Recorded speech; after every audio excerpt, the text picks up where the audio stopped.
Diputado Romero. Gracias, presidente.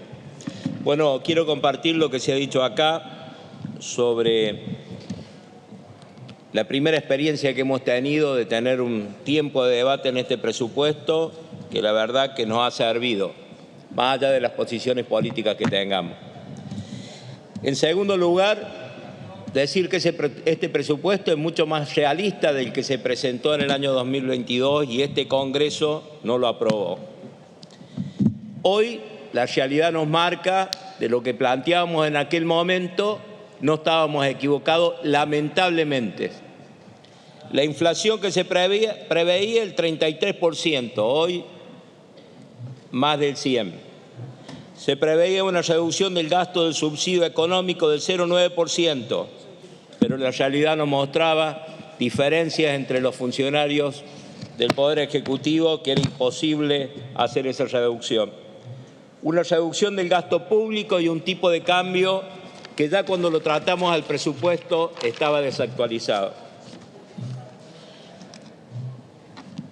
Hoy esa realidad no implica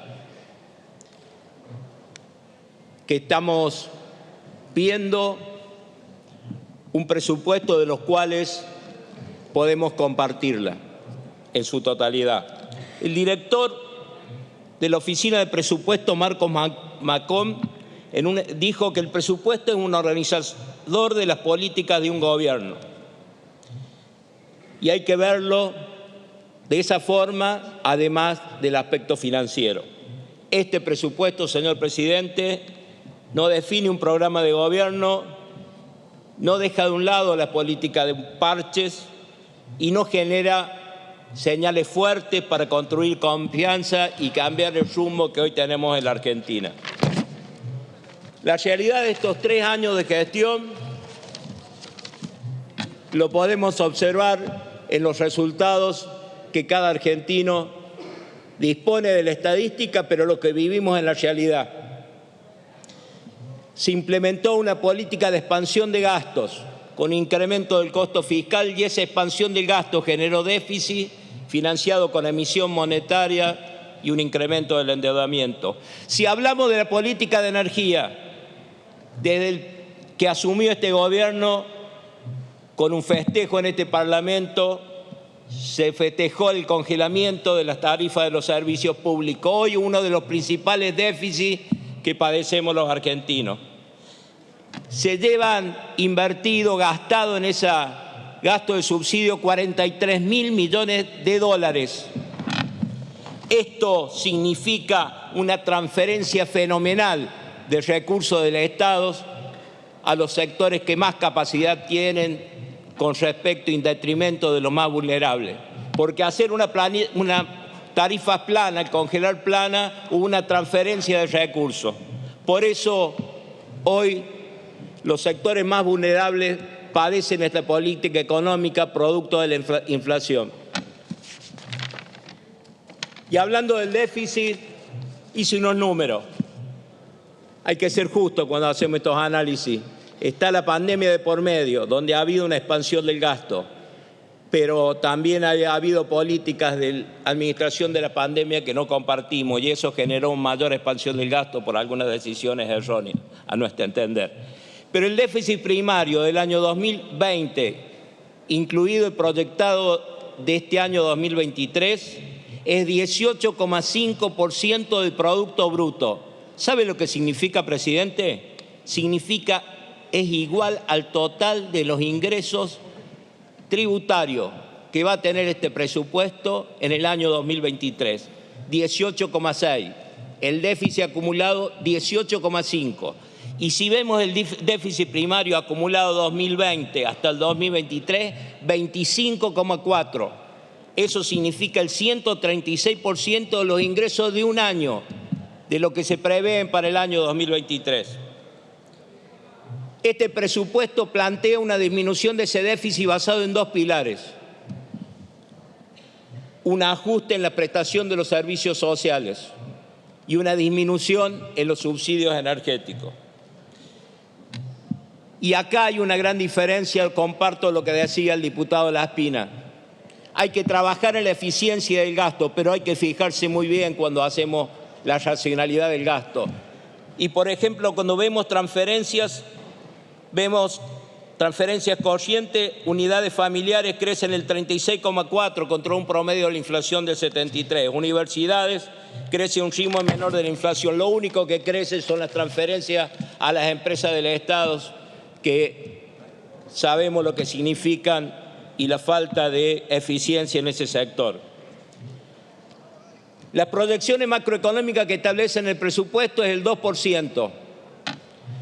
Pero cuando vemos el análisis de esas proyecciones, solo incrementa el promedio el sector agrícola. Estamos pensando que el crecimiento está basado en un incremento de la producción, de la exportación de la producción primaria, porque la producción de manufactura crece el 1,5, menos del 2%. El tipo de cambio también se toma como variable de ajuste. El tipo de cambio es la variable para contener la inflación. Y esto genera problemas en la balanza comercial y básicamente porque desalienta las exportaciones, pero básicamente impactan en las reservas. La balanza comercial se establece un crecimiento, pero está atado, como dije antes, a los precios internacionales, a la situación internacional producto de la guerra y lo que estamos viviendo, pero básicamente al rendimiento de cosecha, que no tenemos buenas expectativas al respecto. Este presupuesto no establece la balanza de pago que nos permita analizar el gran problema que tenemos de la reserva. La tasa de interés va a ir creciendo en función de la inflación, porque el gran tomador de crédito es el Estado, y como el riesgo de Estado cada vez va creciendo por la falta de sostenibilidad de la deuda interna, ese costo de interés sube. Y la inflación que es el gran problema de los argentinos. Este presupuesto establece una inflación del 60%. Ojalá que sea este el camino. Sin embargo, nadie indica de que hay un plan de estabilización de bajar del 100 al 60. Y esta inflación afecta a todos los sectores, pero fundamentalmente al sector asalariado, a los jubilados. Mire, el empleo registrado crece un 57% con respecto al 66% de la inflación. Pero el más golpeado es el sector informal. 50% de la economía del mercado laboral está en la informalidad. Ese es el más golpeado contra la inflación, porque no tiene el mismo poder de negociación que tienen los trabajadores registrados. Y el gran problema que tenemos hoy es el endeudamiento. Y ahí tenemos el déficit cuasi fiscal, que es insostenible. Las LELIQ crecieron 7 veces más en 3 años. Crecieron del 5% del Producto Bruto al 12% del Producto Bruto. ¿Sabe, presidente? El interés mensual que pagan la LELIQ es equivalente, escuchen bien, es equivalente a 2/3 de lo que la ANSES paga mensualmente en concepto de jubilación y prestación a todos los argentinos.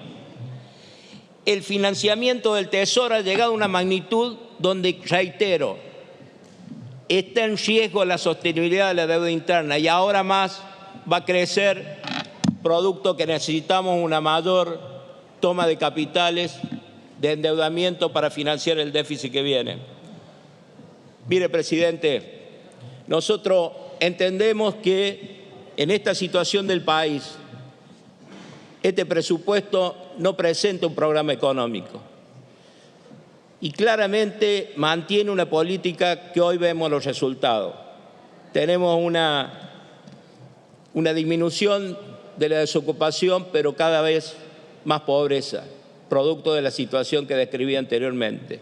Tenemos más endeudamiento, más de 60.000 millones nos endeudamos en 3 años solamente de la deuda pública, más 40.000 de la LELIQ.